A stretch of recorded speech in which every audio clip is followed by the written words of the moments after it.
Thank you. Thank you all.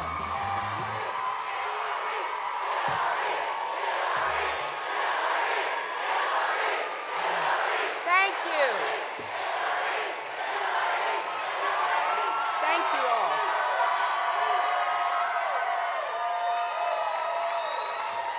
Hello, everyone. It's great to be here at UNC Greensboro.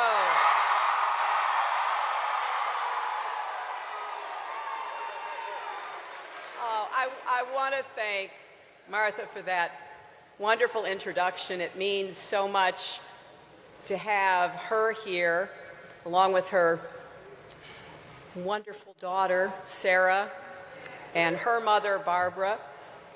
And the story she told is really one that motivates me every day, because it is kids like Sarah that led me to politics in the first place, to try to make our country and our world better for them. So to see Sarah grown up and thriving is very special, and your whole family's support really means the world to me. Thank you, Martha, Sarah, Barbara. I have to say, it's great to be back on the campaign trail.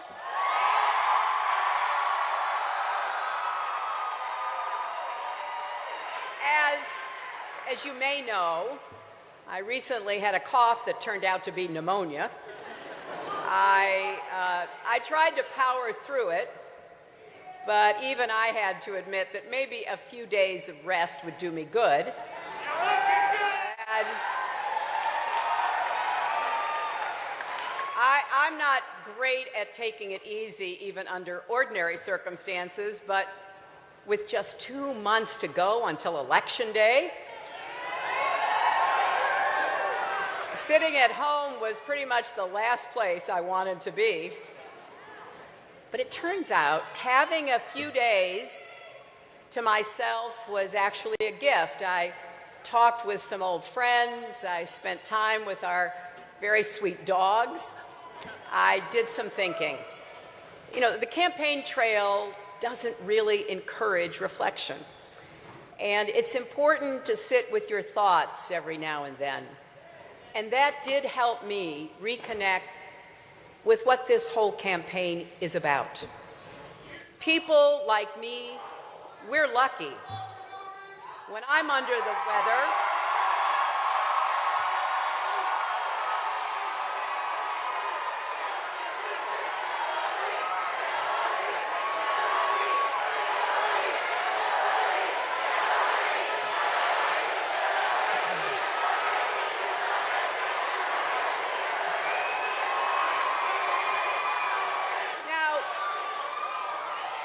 I just want to have a conversation, and other people can wave their arms and their signs, but I want you to think with me for a minute about how I certainly feel lucky. When I'm under the weather, I can afford to take a few days off. Millions of Americans can't. They either go to work sick or they lose a paycheck, don't they?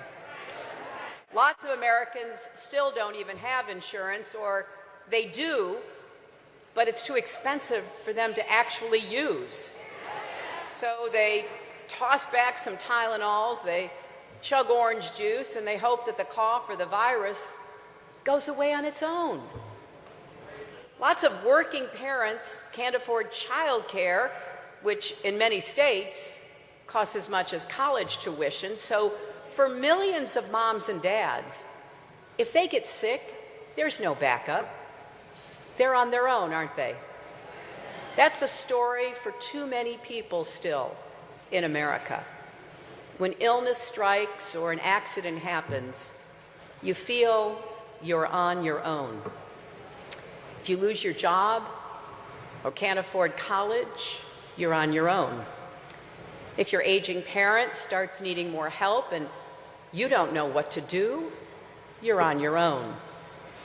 Life events like these are catastrophic for some families, but mere bumps in the road for others.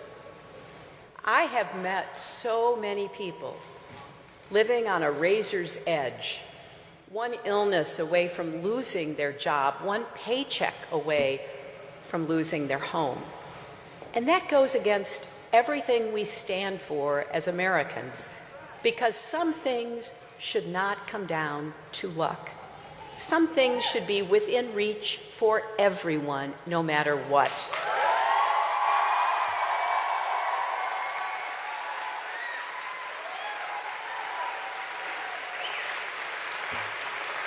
Like financial security, like affordable health care, like the peace of mind that comes with knowing that if something goes wrong, your family will be okay. And above all, the knowledge that no matter what, your president is fighting for you and will always have your back.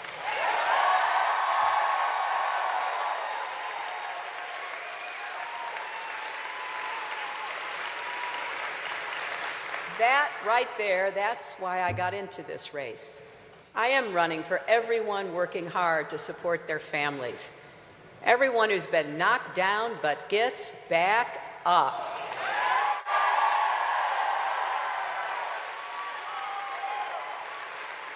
The factory workers on their feet all day and the nurses looking after patients all night.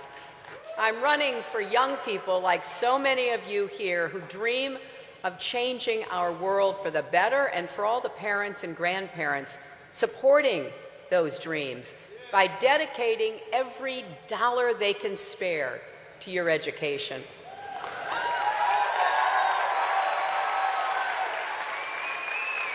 I'm running for the LGBT teenager here in North Carolina who sees your governor sign a bill legalizing discrimination and suddenly feels like a second-class citizen.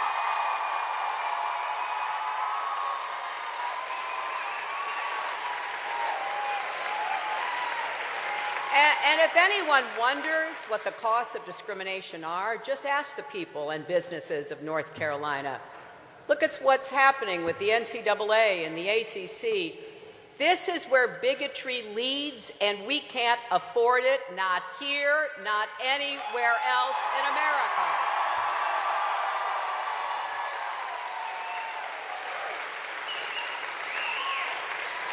I'm running for women like Janelle Turner. Back in May of last year, Janelle was diagnosed with breast cancer. She went through nearly 6 months of very tough treatments. Last October, she brought her 8-year-old daughter to one of our rallies in Iowa, and they made a huge sign that read, 13th chemo yesterday, 3 more, hear me roar.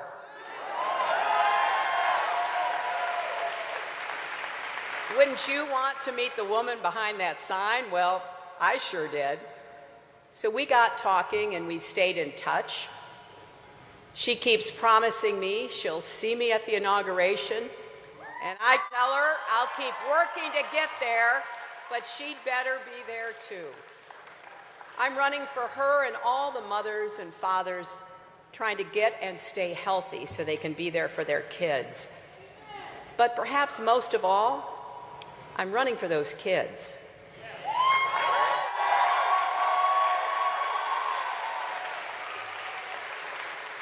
Standing up for children has been the work of my life. As a lawyer with the Children's Defense Fund, as First Lady in Arkansas, in the White House, as a senator, I have fought for kids housed in adult jails, kids who've been neglected and abused, kids who couldn't get health insurance because of pre-existing conditions, kids with disabilities so they could go to school. You heard today from someone I've known for a long time, now grown up and a lovely young woman, Anastasia Somoza. I learned from my family and my Methodist faith that we are each called to do all the good we can for all the people we can, for however long we can. And to me, that means making sure all our children have the chance to live up to their God-given potentials.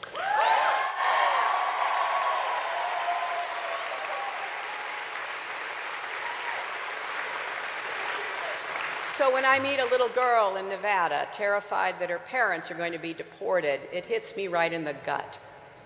When I meet a little boy in Flint, Michigan, who can't drink the water at home or in school because it's poisoned with lead, that gets me going. All I want to do is get to work, making things better for them. That's why I care so much about national security, too. I want to give our kids a safer world. To me, that means a world with strong allies, more friends, fewer enemies, and fewer nuclear weapons.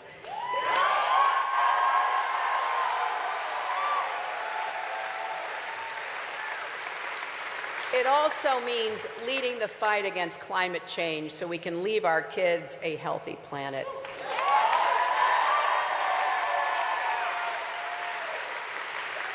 My opponent in this race disagrees with me on every one of these fronts.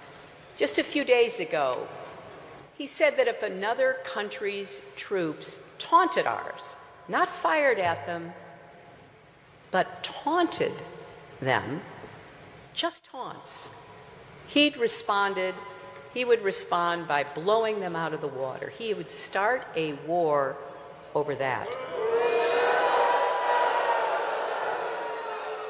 That is just one more reason, my friends, why the stakes in this election are as high as any in our lifetimes.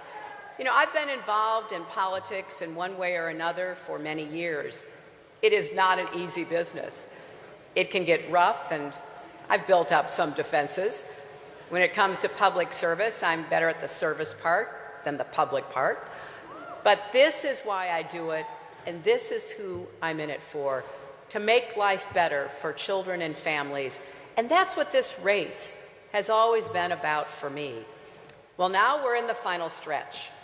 There are just 54 days till Election Day, just 54 days till the most consequential vote of our lifetime.